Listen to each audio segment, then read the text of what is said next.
Hi, this is Jessica, and today we're going to be looking at the fig tree. This little guy over here is called the Desert King, or also known as the common fig. Let's take a closer look on how big the fig actually is. Come with me.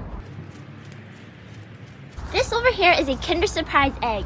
If we put it next to each other, it looks like the same size. However, get this. This is actually not the full-grown fig. This is actually still the baby. This has only been here for maybe about 2 months. About in August or October, the fig starts to get super big, almost the size of this kiwi.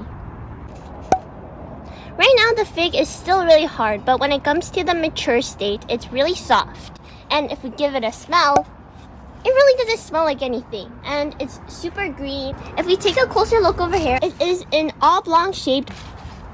This is a fig leaf. As you can see, it has 3 petals. Now let's look at the tree itself. You're wondering, how tall is it? Well, this ruler isn't gonna help. Another way to see how tall this fig tree is, it's almost as tall as a 2-story building.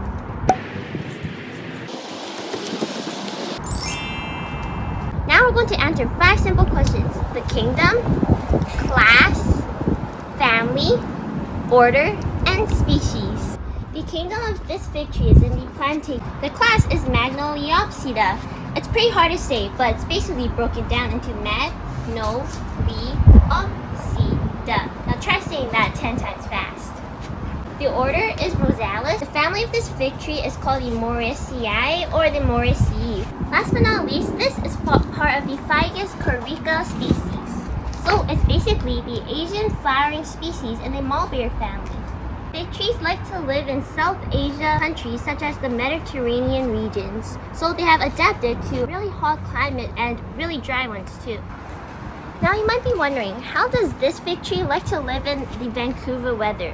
Rain, snow, they don't like it because they can survive in what's called the Zone 8 temperature. Zone 8 is basically 10 degrees Fahrenheit to 20 degrees Fahrenheit or negative 12 Celsius to negative 6 Celsius. However, anything below those temperatures is a big no-no for this fig tree.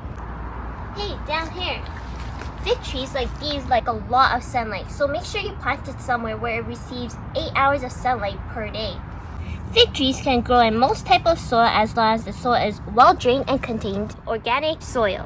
These fruits aren't your typical apples because these are actually inverted flowers. Now, what does that mean? It might be a little bit gross. What you're eating is actually dead female wasps. The female wasp enters the male fig to lay eggs. The male fig is shaped in a way to accommodate the laying of wasp eggs.